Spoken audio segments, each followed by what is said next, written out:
बेटे सुनो, मैं जब तुमसे ये कह रहा हूँ तुम सोए हो। तुम्हारा एक हाथ तुम्हारे गाल के नीचे दबा है और तुम्हारे घुंघराले बाल तुम्हारे नम ललाट पर चिपके हैं। मैं तुम्हारे कमरे में चुपचाप आया हूँ। कुछ मिनट पहले मैं लाइब्रेरी में बैठा पढ़ रहा था, तब ग्लानि की तरंगें मेरे मन में जागी। गलती महसूस करते हुए मैं तुम्हारे बिस्तर के पास आया हूँ। बेटे, मैं कई चीज़ें सोच रहा था। मेरा तुमसे व्यवहार हमेशा गलत रहा है। जब तुम स्कूल जाने के लिए कपड़े पहन रहे थे तब मैंने तुम्हें डांटा। तुमने अपने चेहरे को तौली से सिर्फ हल्का पोंछा था। मैंने तुम्हें जूते नहीं साफ़ करने के लिए डांटा। मैं गुस्से से चिल्लाया जब तुमने कुछ चीज़ें फर्श पर फेंक दी थी।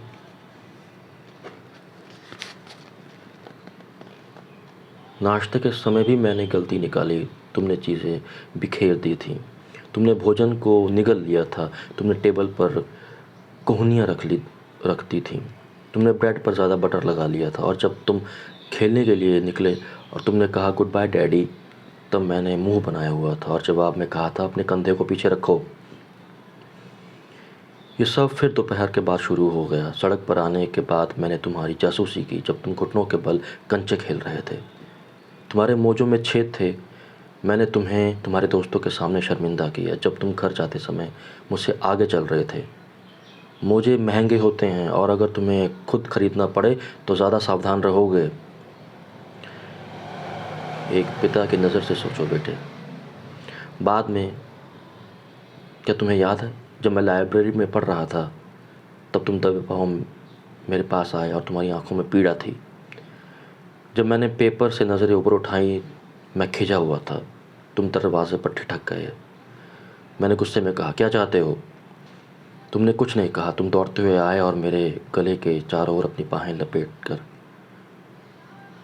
दी और तुम्हारी नन्ही बाहों ने उस स्नेह के साथ मुझे जकड़ लिया जिसे भगवान ने तुम्हारे दिल में खिलाया था और जिससे मेरी अनदेखी भी ख़त्म नहीं कर सकती थी।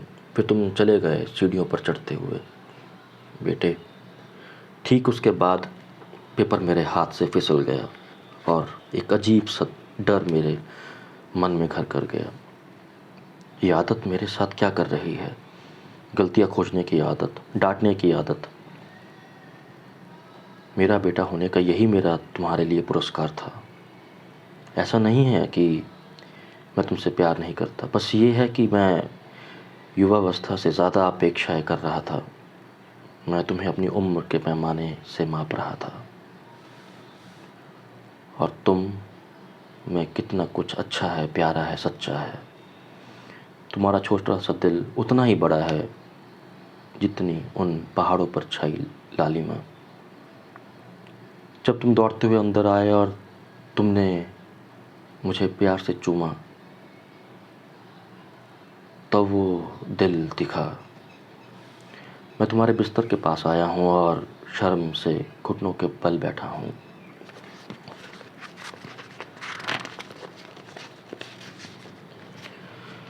ये एक कमज़ोर प्रायश्चित है।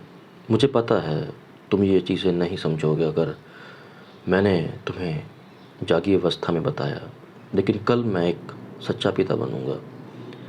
मैं तुम्हारे साथ खेलूंगा, तुम्हारे दुख बांटूंगा, तुम्हारी हंसी में अपनी हंसी मिलाऊंगा, अपनी ज़बान काट लूँगा जब तीखे शब्द निकलने वाले होंगे। खुद से कहूँगा वो एक बच्चा है, सिर्फ बच्चा। मुझे डर है कि मैंने तुम्हें एक वयस्क के रूप में देखा और बेटे, जब मैं तुम्हें तुम्हारे कोट में सिकड़े हुए देखता हूँ तो दिखता है कि तुम सिर्फ एक बच्चा हो। कल तुम अपनी माँ की बाहों में थे, तुम्हारा सिर उसके कंधों पर था।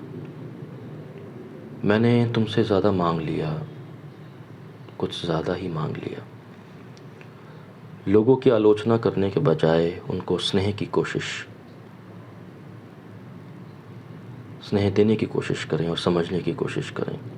पता करें कि वो वैसा क्यों कर रहे हैं जैसा कर रहे हैं। ये उनकी आलोचना से ज़्यादा फ़ायदेमंद है और इससे सहानुभूति, सहनशीलता और उदारता फैलती है। सब कुछ जानने का मतलब है सब कुछ माफ़ करना। जैसा डॉक्टर जॉनसन ने कहा। महोदय, भगवान भी इंसान पर फैसला तभी सुनाता है जब उसके दिन पूरे हो जाते हैं। फिर मैं और आप ऐसा क्यों करें?